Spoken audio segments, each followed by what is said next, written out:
So guys, welcome back to the channel. What's up guys, कैसे हो? Everyone is doing great. So ఈరోజు వచ్చేసి నేను ఒక ఇంపార్టెంట్ టాపిక్ గురించి మాట్లాడబోతున్నాను మీ అందరితోనే. ఎందుకని జనాలు ఒక జీటీని, ఒక 390ని, ఒక అప్రిలా 457ని, ఒక స్ట్రీట్ ట్రిపుల్ని కూడా కంపేర్ చేస్తున్నారు లిటరలీ. గాయస్, నేను మీకు ఒకటి క్లారిటీ ఇవ్వాలనుకుంటున్నా. If you are comparing a bike, don't go with the CC or with the power or BHP or anything. You just go with the segment. అంటే అది ఏ సెగ్మెంట్ కిందకి వస్తుంది. Rather it's a sports tourer or an adventure tourer or an sports adventure or a cafe racer or super sport or something else. Guys, ఇప్పుడు sports అంటే 390 వస్తుంది, అప్రిలా 457 వస్తుంది and ఇంకే వేరే వస్తాయి. And when it comes to cafe racer, it's GT only. GT ఒక్కటే వస్తుంది. ఎందుకని చెప్పేసి మీరు 390తో కంపేర్ చేస్తున్నారు? నేను కూడా కంపేర్ చేస్తా, కానీ ఎప్పుడైనా కానీ దాని ఓవర్ ఇది బెస్ట్, ఇది ఓవర్ అది బెస్ట్ అని నేను ఎప్పుడు బీ చెప్పను. ఎందుకంటే ఎవ్రీథింగ్ ఇప్పుడు ఒక ఎంపీసీ చదివేవాడికి ఎలా నాలెడ్జ్ ఉంటుందో, ఒక బైపీసీ చదివేవాడికి ఎలా నాలెడ్జ్ ఉంటుందో, ద సేమ్ వే వీటికి కూడా అంతే పవర్, అంతే క్యాపబిలిటీ, అంతే ఎక్స్ట్రా ఫీచర్స్.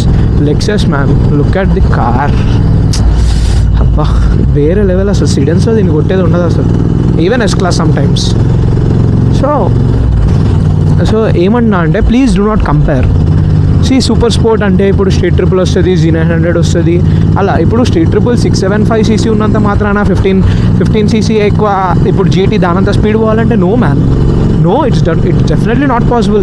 అది స్టేషన్ చేసి నేను అది తీసుకుంటే బాగుండేది. వన్ థింగ్, ఇప్పుడు సరే ఫర్ ఎగ్జాంపుల్ పప్పీస్లో మాట్లాడుకుందాం మనం. బేబీస్, చిన్న పప్పీ బేబీస్. ఇప్పుడు షిట్జు ఎందుకని ప్రిఫర్ చేస్తారు అందరూ? ఇట్స్ అ స్మాల్ బ్రీడ్, ఇంట్లో ఉంటుంది, బాగుంటుంది అని చెప్పి.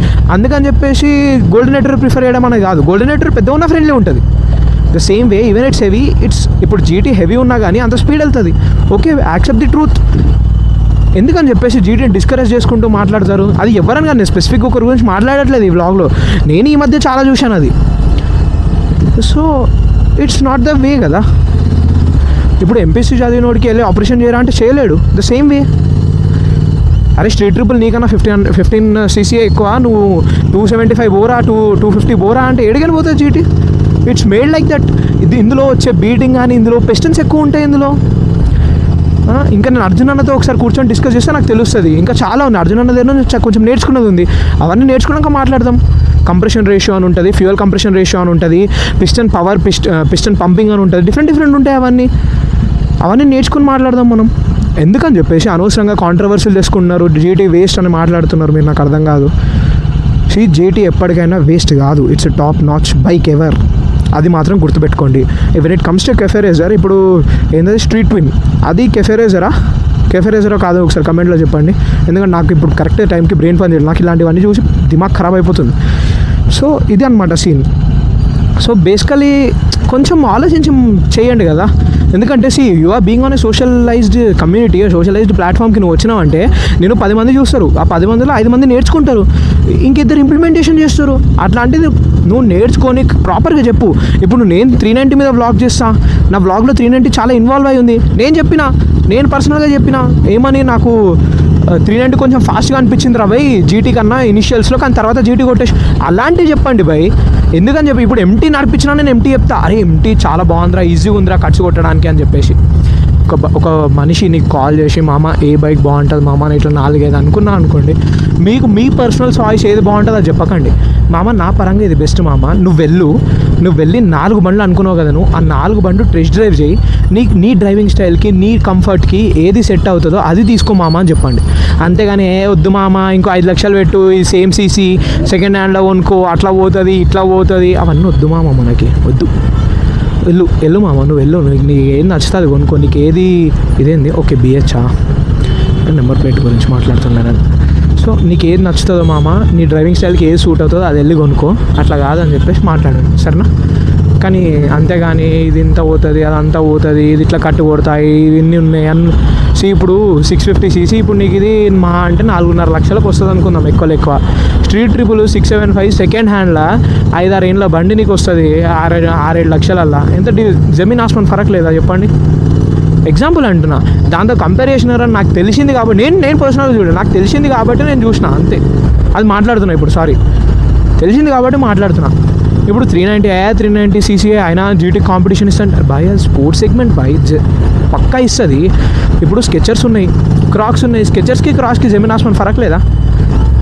మరి రెండింటికే కంఫర్ట్ ఇస్తుంది, కానీ రెండు ఇచ్చే కంఫర్ట్ డిఫరెంట్ ఉంటాయి. ద సేమ్ వే రెండు స్పీడ్ వెళ్తాయి, కానీ different speeds at different point of time. So make sure మీ అంతటా ఇప్పుడు మీరు ఒకవేళ కొత్త బండి కొనాలనుకుంటున్నారు, జీటీఆర్ 390 ఇంకేదన్నా అని చెప్పి కంపేర్ చేద్దాం అనుకున్నారు, నేను ఒకటే చెప్తా, everything is different, completely different. ఇప్పుడు డ్యూక్కి 390 RC 390 కూడా జమీన్ ఆస్మాన్ ఫరక్ ఉంటుంది బై, ఎందుకు అదంతా వాళ్ళకే ఫరక్ ఉంటుంది కదా. It's a sports, it's a naked sport, ఫరక్ లేదా? ఉంది కదా. మరి ఎందుకు చెప్పండి మనకు అవన్నీ సోది పంచాయతీలు వద్దు, అవన్నీ పెట్టుకోకండి మైండ్లో. మీకు ఏం నచ్చుతుందో, మీకు చాలా రోజుల నుంచి ఒక చిన్న ఉన్నప్పటి నుంచి నా డ్రీమ్ బైక్ ఇది రాబాయ్ అని మీకు అనిపించింది అనుకోండి, కళ్ళు మూసుకొని అది కొనుక్కోండి. ఎందుకంటే ఎవడో చెప్పిన మాటలు నేను తర్వాత బైక్ కొన్నాక ఆ బండి నీ పక్కన వచ్చి నిలబడ్డది అనుకోండి, ఇప్పుడు ట్రాఫిక్లో ఉన్నప్పుడు నువ్వు కొనాలనుకున్న బండి నువ్వు ఇప్పుడు వేరేది కొన్నావు, అది వచ్చి నీ పక్కన నిలబడ్డది అనుకోండి, నీకు ఎట్లా అనిపిస్తుంది చెప్పండి? అబ్బా కొనలేకపోయినా రాబాయ్, అనవసరంగా ఎన్ని రోజుల నుంచి డ్రీమ్ ఉండదు కొనలే. అట్లా ఏదైనా బైక్ ఉందనుకోండి, దేని గురించి ఆలోచించకండి. కొన్ని సెగ్మెంట్స్లో తప్పు ఉంటాయి, అది మనం ఏం చేయలేము. ఇంకా తప్పున్నా సరే నాకు ఇష్టం కాబట్టి అంతే తీసేసుకోవాలి, అంతే. ఇంకా రిగ్రెట్ వెనకాలకు తిరిగి చూసుకుంటే రిగ్రెట్ ఉండొద్దు లైఫ్లో, అది ఒక్కటే గుర్తుపెట్టుకోండి మీరు. That's what it is guys. ఇంకా దీని గురించి మనం మాట్లాడుకుందాం, చాలా అంటే చాలా మాట్లాడుకోవచ్చు, ఇలా కూర్చొని మాట్లాడదాం, కూర్చొని మాట్లాడడం కాదు కానీ. సో మీకు ఏమైనా డౌట్స్ ఉంటే కమెంట్ చేసేయండి, మనం సపరేట్గా వీడియోస్ చేద్దాం. That will be really helpful. I hope that will be helpful. Even this is also helpful. Do watch it. Don't compare any other bikes unless and until they are of same segments. Make sure it. So I hope the vlog is informative. Thank you so much for watching guys. Please do like, share and subscribe. And ఇంకోటి, Instagram లో follow కొట్టేసేయండి. ఇట్లా ఉంటుంది మరి మనతోనే.